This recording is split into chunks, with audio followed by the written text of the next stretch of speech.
certainly this was not the first time I came across the idea of the priority of eschatology. To me, the quote that always hangs in my mind, I think I almost have memorized it, from the eschatology of the Psalter in found in the back of the Pauline eschatology, is insofar as the covenant of works posits an absolute goal and an unchangeable future, the eschatological may be said to have preceded the soteric in religion. That's so useful. And so I was already going down that pathway when I came across this. And I think when I came across this was about the time that I started preaching through Second Corinthians. And as I Yeah. was getting a hold of Second Corinthians, which Gaffin really connects with, Second Corinthians chapter 4, that I began to see how the cross in Second Corinthians, while in back of it at every point, it's the atoning cross of Christ.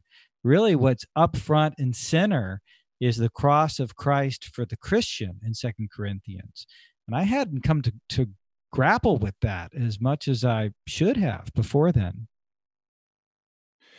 I think, for me, it was, a bit of a change. I tend to think, I think what's most transformative about this article is certainly the eschatological aspect here, and that's important. But the function of union with Christ, not just in raising us up and glorifying us through what we tend to think of the ways in which we want to be glorified, having victory over death, having his radiance and luminance, being made like him in his resurrection and ascension, and therefore we also reign and rule with him. We're seated with him in heavenly places.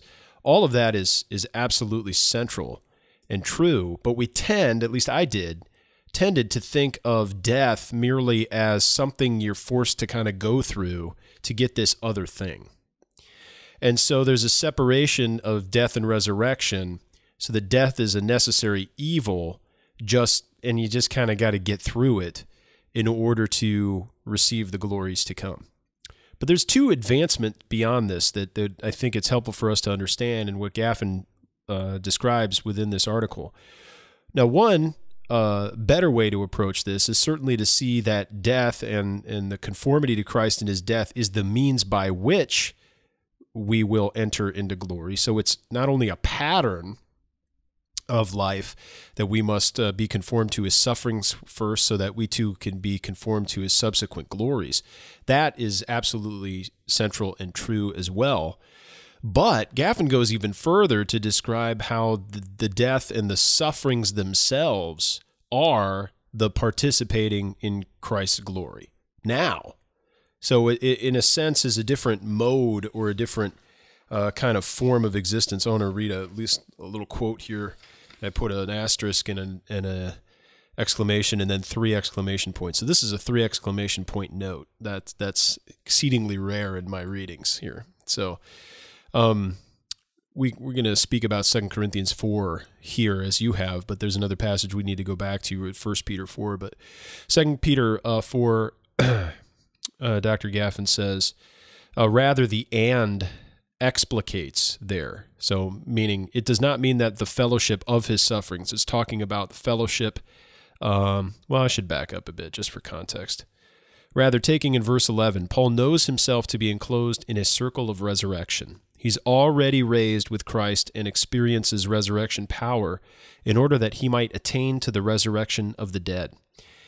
Verse 10 then, in 2 Corinthians 4, fills out this circle, so to speak. The sequence here is resurrection, then suffering, and death.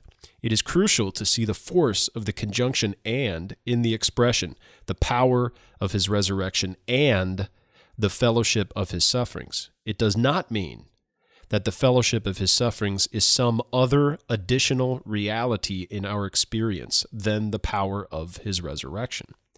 Rather, the "and" explicates.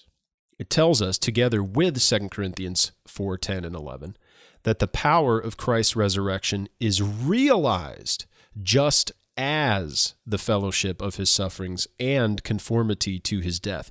It tells us of the forming and patterning power of the resurrection. And here's my 3 exclamation mark phrase. The resurrection is a conforming energy, an energy that produces conformity to Christ's death. That is huge. And he finishes the paragraph, at least. The impact, the impress of the resurrection in Paul's existence is the cross. His mortal existence, the impact, the impress of the resurrection is the cross, which totally changes the way we ought to think about our present earthly sufferings as we suffer in and with Christ, filling up those afflictions, whatever may be lacking in the afflictions of Christ, historical affliction, and how we understand our union with him, not in a triumphalistic way, but in a true cruciform way, that we're being formed and fashioned into the shape of the cross so that we too also experience all of the glories to come in the new heavens and the new earth.